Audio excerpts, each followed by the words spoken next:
आपको शामिल करेंगे DGISPR की न्यूज़ चैनल्स के एंकर से बातचीत। ऑपरेशंस में अब तक 1600 से जायद खारजी दहशतगर्द मारे जा चुके हैं। वादी तीरा और अफगान सरहद से मुतसिल इलाकों में मंशियात की पैदावार होती है। मंशियात के काज से अरबों रुपए कमाए जाते हैं, ऐसा कहना है DGISPR का। आपको अपडेट कर रहे हैं कि मंशियात काश करने वालों को सियासी पुष्पनाही हासिल है। उन्होंने मजीद कहा कि पोस्ट की काश के लिए दहशतगर्द तहफ़्फ़ुज़ देते हैं। तुर्किया बरदर ममालिक ने हमारा मौक़िफ़ सुना और समझा है। पाकिस्तान ने वीडियो शवाहिद के साथ सब कुछ साबित किया। इस पर बात करने के लिए मैं ज्वाइन किया है senior anchor person Adil Abbasi ने। जी आदिल, बताएगा मजीद क्या गुफ्तगू की गई है DGISPR की जानिब से? देखिए, आज की जो प्रेस कॉन्फ्रेंस थी उसमें उन्होंने बहुत वाज़ेह तौर पर बताया कि ये जो अफगानिस्तान के साथ मामला है इसकी वजूहात क्या क्या हैं। ज़ाहिर इसका एक माजी है, हमारी एक तारीख है इस सारे वाक़े से जुड़ी हुई। लेकिन एक तो उन्होंने पाकिस्तान की पोजीशन क्लियर की कि पाकिस्तान बस ये चाहता है कि वहाँ पर पाकिस्तान के अंदर कहीं दरअंदाजी ना हो, पाकिस्तान के अंदर दहशतगर्दी ना फैलाई जाए। 2-3-4 चीज़ें जो बड़ी इंपॉर्टेंट है। एक तो इन्होंने बताया कि जो तुर्की में मुज़ाकरात हो रहे थे जिसमें गारंटर्स थे, उनको एविडेंसेस प्रूफ दिए गए, एविडेंसेस दिए गए। उन्हें बताया गया है कि इस तरह इन्फिल्ट्रेशन की जाती है, इस तरह TTA और TTP मिलकर जो है फितनाल खवारिज के लोग जो है मिलकर पाकिस्तान में दहशतगर्दी करते हैं और हमारे बॉर्डरिंग एरिया के अंदर और दीगर इलाकों के अंदर टेररिज्म करते हैं और इनको सपोर्ट हासिल है। उन्होंने कहा जब मुलाकात हो रही थी, जब ये मुज़ाकरात चल रहे थे तुर्की में, तो उस वक्त भी इन्फिल्ट्रेशन हो रही थी, तश्कीलें आ रही थी अफगानिस्तान से और हमने उनको वहां पर रोका, निशाना बनाया और उसके भी वीडियो एविडेंसेस सबूत पेश किए। उसको बताया कि किस तरीके से ये यहाँ पर करते हैं। तो जो हमारे गारंटर्स हैं इस प्रोसेस के, उन्होंने बाकायदा एक्नॉलेज किया, अंडरस्टूड किया, समझा इस बात को और उन्होंने जो है वो इस मसले को हल करने के लिए अपना किरदार एक तो वो अदा कर रहे हैं। एक तो ये मामला था। दूसरा उन्होंने बताया कि ये जो कबायली इलाकों के अंदर हमारे जो अफगार मर्ड डिस्ट्रिक्ट हैं उसके अंदर किस तरीके से ये फोर्सेस के लिए, उन्होंने कहा कि पॉलिटिकल क्रिमिनल टेरर नेक्सस है। ये टर्म जो है ये हमें बताती है कि एक जगह पर जहां पर ड्रग की कल्टीवेशन होती है, यहाँ पर उन्होंने बताया कि आइस, मेथ और दीगर चर्च और इस किस्म की चीजें जो है वो काश्त की जाती हैं। उसमें जो ये TTP के लोग हैं ये उन इलाकों को तहफ़्फ़ुज़ फराहम करते हैं और ये उन इलाकों को प्रोटेक्शन देते हैं। वहाँ के कुछ मकामी सियासतदान जो इनकी हिमायत करते हैं, इनकी सपोर्ट करते हैं। स्पेसिफिकली उन्होंने बात की है बॉर्डरिंग एरिया की, इसमें खैबर एजेंसी का, वादी तीरा का भी जिक्र किया है कि वहाँ पर जो है वो बहुत बड़ी ये ड्रग्स की काश्त की जाती है और ये फिर अफगानिस्तान के सूबे जो पाकिस्तान से मुल्हिका है वहाँ पर भी इसकी काश्त होती है और पाकिस्तान के भी बॉर्डर से ये काश्त होती है। और जब लॉ एनफोर्समेंट एजेंसीज एक्ट करती हैं तो फिर वहाँ पर जो लोग ये क्रिमिनल जो ये काम करते हैं, जो ऑपरेट करते हैं, वो उनके खिलाफ फिर रिएक्शन देते हैं और वहाँ पर उनको डायरेक्ट पॉलिटिकल तरीका भी अडॉप्ट किया जाता है नैरेटिव बिल्डिंग में उन इदारों के खिलाफ। और एट द सेम टाइम वहाँ पर जो ये TTP के टेररिस्ट हैं उनको प्रोटेक्शन देते हैं और लड़ते हैं और वहाँ पर इनको फिर एलिमिनेट किया जाता है फोर्सेस की जानिब से। तो ये बिलियंस ऑफ रुपीज का, इन टर्म्स ऑफ डॉलर्स भी आप इसको कह सकते हैं, लेकिन मैं जरा उसमें बात कर रहा हूँ क्योंकि जो उन्होंने स्पेसिफिकली बताया कि 25 से 30 लाख रुपए पर एकड़ प्रॉफिट होता है वहां पर जो लोग जमीन के मंशियात काश्त करते हैं उनको और काश्त करते हैं उनको। तो एक तो ये उन्होंने कहा कि ये नेक्सस है, जिस नेक्सस को टूटना है, जिसको तोड़ रहे हैं, जिसके लिए हम पूरी कोशिश कर रहे हैं। उन्होंने कहा कि मैं जो है वो ये कह सकता हूँ कि हम पाकिस्तान में जो अब तक एक साल के अंदर IBOs किए हैं उसमें 1600 से 1650 के दरमियान का फिगर दिया है कि दहशतगर्दों को निशाना बनाया गया है, जिसमें खवारिज शामिल हैं। TTA के खवारिज की जो फोर्स हैं उनको निशाना बनाया। उसमें उन्होंने बताया कि तकरीबन मोर देन 225 समथिंग जो है वो TTP के लोगों को निशाना बनाया है और 116 या 15 समथिंग जो है वो उन्होंने निशाना बनाया है TTA के लोगों को जो यहाँ पर अफगानिस्तान से दहशतगर्दी कर रहे हैं या उनके मुआविन के तौर पर काम कर रहे थे। तो जो भी करंट अक्टूबर में पाकिस्तान का एनकाउंटर हुआ है इन टेररिस्ट के साथ, तो पाकिस्तान ने जो अक्रॉस द बॉर्डर भी एक्शन किया तो वो आपको नजर आया, जिसके अंदर इन्होंने ये सब कुछ किया।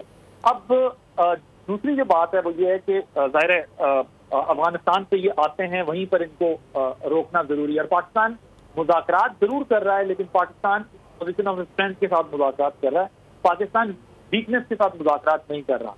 तो जो इंटरनल एलिमेंट्स जिनकी हिमायत करते हैं, मगर एक हद तक एक स्टेज पे उन्होंने ये भी कह दिया कि अगर उन लोगों को ज्यादा मोहब्बत है तो वो अपने आप को उन लोगों के साथ ही अलाइन कर लें, फिर वो पाकिस्तान की बात ना करें, क्योंकि हम अपने जवानों की शहादतें, अपने ऑफिसर्स की शहादतें, सिविलियंस की शहादतें, लीगल लॉ एनफोर्समेंट एजेंसीज के जो जवान हैं उनकी शहादतें, इसका भरपूर बदला लेंगे और लेते रहें।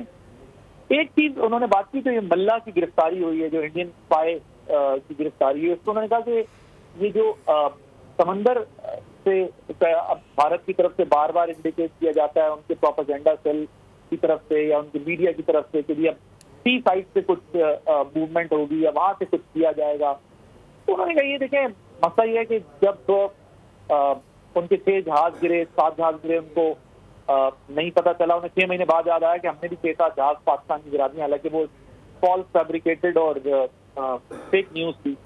उन्होंने कहा कि हमने उनको जब ग्राउंड पर डिफीट किया, उन्हें जब हवा में डिफीट किया, फिर उनके जहाज गिराकर उनको ग्राउंड पर डिफीट किया, उनकी पोस्टें उखाड़ कर उनको यहाँ पे डैमेज करके, तो अब वो एक प्रोपेगेंडा क्रिएट कर रहे हैं कि वो सी साइड आएंगे।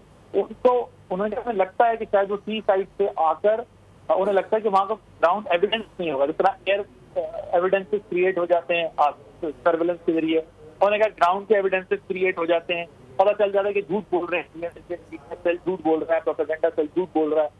तो उन्होंने कहा शायद समंदर से वो आने की बातें इसलिए करते हैं कि शायद समंदर से आएंगे तो पता नहीं चलेगा।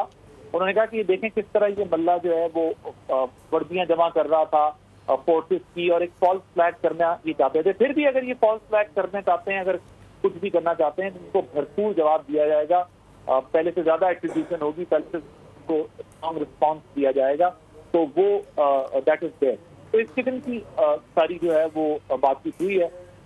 आज की जो DGISPR की गुफ्तगू थी, जनरल अहमद शरीफ साहब जो बात कर रहे थे, वो क्रक्स बेसिक चीज का ये था कि पाकिस्तान जो है वो वॉर ऑन टेरर या जो सूरत हाल है इस वक्त टेररिज्म की, उससे किस तरह नबर्द आजमार हर फ्रंट से उससे मुकाबला कर रहा है। नेशनल एक्शन प्लान पे उन्होंने कहा कि ये बहुत इंपॉर्टेंट है, क्योंकि एक नेशन का फैसला था, एक स्टेट का फैसला था, उसके पॉइंट बहुत इंपॉर्टेंट हैं जिससे इम्प्लीमेंट होना चाहिए। और जाहिर है उसमें ये जो प्रोपेगेंडा है इसको निगेट करने के लिए वन वॉइस बनकर जो है वो दहशतगर्दी के खिलाफ फाइट करनी है सबको। और ये ऑलरेडी एक रिटन डॉक्यूमेंट है नेशनल एक्शन प्लान की सूरत में, हमारे सामने उसके 14 पॉइंट मौजूद है, फिर रिवाइज प्लान उसका, तो उसमें तमाम जाहिर है अगर मैं अब इस तरह सूरत हाल पर वैसे अगर अपना तबसरा करूँ तो उसमें तमाम जमातों के साइन हुए हुए हैं। सबने कहा था कि दहशतगर्दी के खिलाफ यकजुबान होकर लड़ेंगे और एक यकसुई के साथ फाइट करेंगे, और प्रोपेगेंडा जो होगा या फिर जो हेट स्पीच है या इससे रिलेटेड और भी चीजें हैं जो एक्सट्रीमिज्म या टेररिज्म को प्रमोट करती हैं, उनको कर्व किया जाएगा। तो उसके ऊपर इम्प्लीमेंटेशन बहुत जरूरी है ताकि इस मसले से निपटा जा सके। अच्छा आदिल, हमने देखा कि आज की न्यूज़ कॉन्फ्रेंस में ये बात भी वाज़ेह की गई है कि पाकिस्तान ने अमेरिका को अपनी सरजमीन से अफगानिस्तान पर हमलों की कोई इजाज़त नहीं दी, क्योंकि बीच में हमने देखा कि ऐसा प्रोपेगेंडा भी किया जा रहा था, कुछ झूठी खबरें भी इस तरीके से आ रही थी कि कहीं पाकिस्तान शायद अमेरिका को इजाज़त देगा, लेकिन आज की कॉन्फ्रेंस में हम देख रहे हैं कि इस बात की भी तरदीद कर दी गई है। जी हाँ, वो ज़ाहिर है उनका इस मामले में यही मौक़िफ़ था कि ज़बीउल्लाह मुजफ्फरी का क्रेडिबिलिटी है, क्यों मतलब जिसने ये कहा कि टैंक जो है वो टैंक पाकिस्तान का टैंक कैप्चर कर लिया, हालांकि वो झूठ की बात, वो वहाँ का अपना ही कोई पुराना टैंक की वीडियो बनाकर वो सब कुछ किया। उन्होंने कहा वो एक फेक साबित हुआ। फिर उन्होंने कहा चमन बॉर्डर पर उन्होंने बाप को उड़ा दिया, वो भी उन्होंने कहा एक फेक वीडियो अपनी ID वहाँ से लगाकर अपनी साइड से लगाकर ये दिखाया कि वो उड़ा दिया, वो भी फेक, वो भी प्रोपेगेंडा बर्स्ट हुआ, वो भी फेक न्यूज साबित हुई। तो ना टैंक वाली बात, ना वो बाब चमन वाली बात जो है वो दुरुस्त साबित हुई। और इसी तरह की कई झूठ फॉल्स प्रोपेगेंडा जो है वो फितनाल खवारिज की जानिब से और TTA और TTA के तर्जुमानों की जानिब से किया जाता है।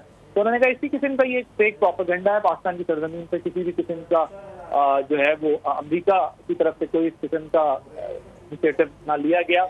और उन्होंने कहा कि पाकिस्तान की अफवाज they are capable enough to deal with, और वो फाइट कर रहे हैं against all threat, all enemy. और इसके ऊपर उन्होंने जो है वो यही तबसरा किया कि ये एक झूठा और फेक प्रोपेगेंडा है जिसके ऊपर ज्यादा कॉमेंट नहीं किया जा सकता, बात नहीं की जा सकती। और उन्होंने कहा कि ये फेक न्यूज था। अलबत्ता उन्होंने ये जरूर कहा कि जो इंडियन मीडिया या इंडियन सोशल मीडिया पे फेक प्रोपेगेंडा चलता है, हमारे यहाँ लोगों को एहतियात करने की जरूरत है जो उस प्रोपेगेंडा की बेसिस के ऊपर ये फैसला कर लेते हैं कि भी शायद ऐसा कुछ हो रहा होगा, लेकिन ये समझने की जरूरत है कि वो बाद में फैक्ट चेक होता है और फैक्ट चेक होने के बाद जब जवाब आता है और तो वो झूठ साबित होता है। तो इसलिए एहतियात की जरूरत है कि इंडियन प्रोपेगेंडा जो है उसको हमारी तरफ कोई उसको पिक ना करे और उसको प्रमोट ना करे, क्योंकि ज़ाहिर ये देखने में आया कि हमारे यहाँ भी लोग जो है वो इंडियन प्रोपेगेंडा या सोशल साइट से खबरें उठाकर या उनकी तरफ से होने वाली न्यूज़ की तरफ जो फेक न्यूज़ आ रही होती है उसको प्रोपेगेट करने लगते हैं, उसको डिस्कशन में ले आते हैं, उसको आगे बढ़ाते हैं। तो उन्होंने कहा कि इस चीज़ को जरा देखने की जरूरत है कि उनके झूठे प्रोपेगेंडे को डबल चेक किया जाए, इन्वेस्टिगेट किया जाए, ना कि उसको सिर्फ प्रमोट कर दिया जाए। एक और बात, गाजा में फोर्सेस भिजवाने के हवाले से भी सवाल हुआ, उस पर उनका जवाब था कि ये प्योरली एक सिविलियन गवर्नमेंट का डिसीजन होगा, ये स्टेट का डिसीजन होगा और ये गवर्नमेंट ऑफ द डे जो है वो फैसला करेगी कि उन्होंने भेजना है, उन्होंने नहीं भेजना, क्या करना है। तो ये इस पर उन्होंने कोई जो है वो कमेंट नहीं किया। उन्होंने कहा कि बस ये एक हुकूमत का फैसला होगा, इससे हमारा कोई ताल्लुक नहीं है। तो ये जो भी अभी तो ये फैसला बहरहाल हुआ नहीं, लेकिन अगर ऐसा कोई फैसला होता है तो वो हुकूमत का प्रेरोगेटिव है। अच्छा आदिल, हम बार बार देखते हैं कि जब से भारत जंग हारा है उसके बाद से कोई ना कोई प्रोपेगेंडा हम देख रहे हैं हमारे सामने आ रहा होता है और हमें पहले से उसी के बारे में पता भी होता है। और अब जैसे कि DGISPR ने एक बार फिर वाजे किया है कि समंदर के रास्ते भारत कोई प्रोपेगेंडा करने की कोशिश करेगा, कोई फॉल्स फ्लैग ऑपरेशन करेगा। तो इस हवाले से हमारी तैयारी मुकम्मल है या हमने कोई अपना प्लान बना रखा है कि किस तरीके से हम इसको नाकाम बनाएंगे? जी, मैंने आपको बताया ना अभी कि उन्होंने कहा कि बिल्कुल भरपूर जवाब दिया जाएगा, उन्हें इस दफा पहले से ज्यादा जवाब दिया जाएगा, बहुत ही स्ट्रॉन्ग रिएक्शन होगा, रिस्पॉन्स होगा, उनको एग्जीक्यूशन ऐसी मिलेगी वो याद रखेंगे। वो बेसिकली ये कहना चाह रहे थे कि जो समंदर वाली साइड से वो प्रोपेगेंडा करने की कोशिश कर रहे हैं, उन्हें पता है, शायद उन्हें ऐसा लगता है कि वहां से कोई एविडेंस क्रिएट नहीं हो सकेगा, वरना टेक्नोलॉजी की वजह से ग्राउंड पे जो आप झूठे क्लेम करते हैं वो पकड़े जाते हैं। एयर में जो कुछ हुआ एविडेंस आप ज़ाहिर है कहीं और से मिले ना मिले। American president said it more than 50 times कि ये 7 जहाज गिराए पाकिस्तान में इंडिया के, और वो फील्ड मार्शल की तारीफ करते रहे हैं। उन्होंने कहा वो बहुत टफ गाए हैं, वो उनके फेवरेट भी हैं। तो बेसिकली अगर अमेरिकन प्रेसिडेंट की तरफ से, अमेरिकन मीडिया की तरफ से इतनी दफा ये बात कह दी गई है कि जी पाकिस्तान ने जहाज गिराए हैं, तो इंडियन की ह्यूमिलिएशन तो हो रही है, इंडियन गवर्नमेंट की एम्बैरसमेंट तो हो रही है। और उस कॉन्टेक्स्ट में अगर आप देखें तो बेसिकली वो सी वाली साइड का प्रोपेगेंडा इसलिए करें कि शायद वहाँ लोग नहीं होते या टेक्नोलॉजी आम बंदे के पास नहीं होती जिससे एविडेंस क्रिएट हो सके। तो शायद वो ऐसा कोई स्टंट इसलिए खेलना चाहते हैं या फॉल्स फ्लैग ऑपरेशन करना चाहते हैं वहाँ से, उस साइड से, जिससे वो ये इंप्रेशन दें कि पाकिस्तान ने ये कोई वायलेशन की है इंटरनेशनल बॉर्डर्स की, तो हम उस पर रिएक्ट करने जा रहे हैं। तो उन्होंने कहा जब भी वो आएंगे तो we will give them an appropriate response, और उनको जो है उनका ख्याल रखा जाएगा, ठीक ठाक इंडियंस का ख्याल रखा जाएगा। अगर इंडियन आर्मी ने किया तो उनको जबरदस्त तरीके से इसका जवाब मिलेगा। अच्छा आदिल, हम देख रहे हैं कि एक तरफ तो हम अफगानिस्तान से मुज़ाकरात का सिलसिला भी जारी है, लेकिन बार बार हम ये देख रहे हैं कि वज़ीर दिफा भी उससे जो है मुतमईन नहीं है। वो कहते हैं कि ऐसा लगता है कि अफगानिस्तान की डोरियाँ जो हैं वो कोई और चला रहा है। और फिर हम ये भी देख रहे हैं आज के पाकिस्तान में अफगानिस्तान से होने वाले दहशतगर्दी में अफगान फ़ौज के सिपाही भी मुलव्वस हैं। तो इस पर कुछ कहना था DGISPR का?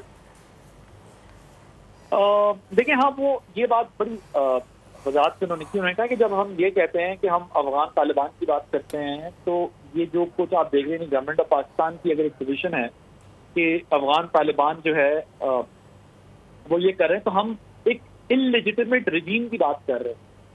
वो कहते हैं कि उससे मुराद अफगान अवाम तो नहीं है, वो तो यकीनी तौर पर वहाँ पर अमन चाहते हैं, वो तो यकीनी तौर पर वहाँ पर वुमेन रिप्रेजेंटेशन चाहते हैं, वो तो यकीनी तौर पर वहाँ पर जो है वो प्रोग्रेस डेवलपमेंट चाहते हैं। लेकिन हम जब ये बात करते हैं तो हम बेसिकली अफगान तालिबान की बात करते हैं। अफगान और यहाँ पर भी जो कुछ जब उन्हें एक्शन की बात होती है तो अफगान तालिबान TTP-TTA की बात होती है। तो वो अगर इंडियन प्रॉक्सी बनना चाहते हैं, वो अपना नैरेटिव लेकर यहाँ तक आ गए हैं कि वो इंडियन प्रॉक्सी बन के खेलना चाहते हैं, तो ये अब उनकी चॉइसेस हैं। अगर वो समझते हैं कि उनकी तहरीक शुरू कहाँ से हुई थी और वो करना क्या चाहते हैं कि वो इंडियंस से सपोर्ट लें और इंडियंस देखिए मैं आपको एक और चीज बताऊं, उन्होंने उस वीडियो एविडेंस के साथ ये चीज दिखाई गई कि मुफ्ती नूर वली बड़ा ओपनली ये एडमिट कर रहा है कि उसने बहस की हुई है इमारात अफगानिस्तान के अमीर की, और वो बेसिकली इंडिया, वो कहते हैं अगर इंडियन प्रॉक्सी बनकर वो ऑपरेट करना चाहते हैं तो ये उनकी चॉइस है, और वहां पर जाहिर है इंडियन फुटप्रिंट तो मौजूद है, ये सब कुछ तो हो रहा है, ये सब चीजें तो चल रही हैं, इसमें तो कोई शक नहीं है, हम सबकी नॉलेज में है, ये तो आज से नहीं हो रहा, वहां पर आपको पता है कि इंडियंस कब से ये काम कर रहे हैं। तो उन्होंने इस कॉन्टेक्ट में बात की कि जब हम बात करते हैं ना, हम अफगान तालिबान की बात करते हैं, अफगान तालिबान जो है वो इंडियंस के इन्फ्लुएंस में आ रहे हैं, वो उससे मुराद अफगान अवाम नहीं। अच्छा आदिल, लेकिन हमें ये भी देखना होगा कि पाकिस्तान में अफगानिस्तान से होने वाली दहशतगर्दी में अफगान फौज के सिपाही भी मुलविस हैं और उनकी तादाद DGISPR ने ये वाजे किया है कि 60% है। हाँ सर, अपना सवाल रिपीट कीजिएगा, आवाज़ आपकी जो है। अच्छा आदिल, मैं ये कह रही हूँ कि आज DGISPR की कॉन्फ्रेंस में ये भी वाजे किया गया है कि मारे गए दहशतगर्दों में 60% अफगान बाशिंदे शामिल हैं, जो कि एक बहुत बड़ी तादाद है। जी जी बिल्कुल ऐसा ही है। जो दहशतगर्दी के अंदर इन्वॉल्व थे उसमें 60% लोग जो हैं वो, और उन्होंने कहा है कि ये अफगान बाशिंदे ही थे। ठीक। अच्छा आदिल, दूसरी जानब हम देख रहे हैं कि दोहा में तय हुआ था कि योया जिरगे के इनेकाद पर भी बात की गई है। हेलो, ठीक है, बहुत शुक्रिया। Senior anchor person Adil Abbasi हमारे साथ मौजूद है, अपने नाज़रीन को इस हवाले से अपडेट कर रहे हैं। DGISPR की सीनियर सहाफ़ियों से गुफ्तगू, जिसमें उन्होंने कहा कि दोहा में तय हुआ था कि लोया जिरगे का इनकाद किया जाएगा। पाकिस्तान में अफगानिस्तान से होने वाली दहशतगर्दी में अफगान फौज के सिपाही भी मुलविस हैं। सब्सक्राइब करें और बेल दबाएं ताकि कोई खबर रह न जाए।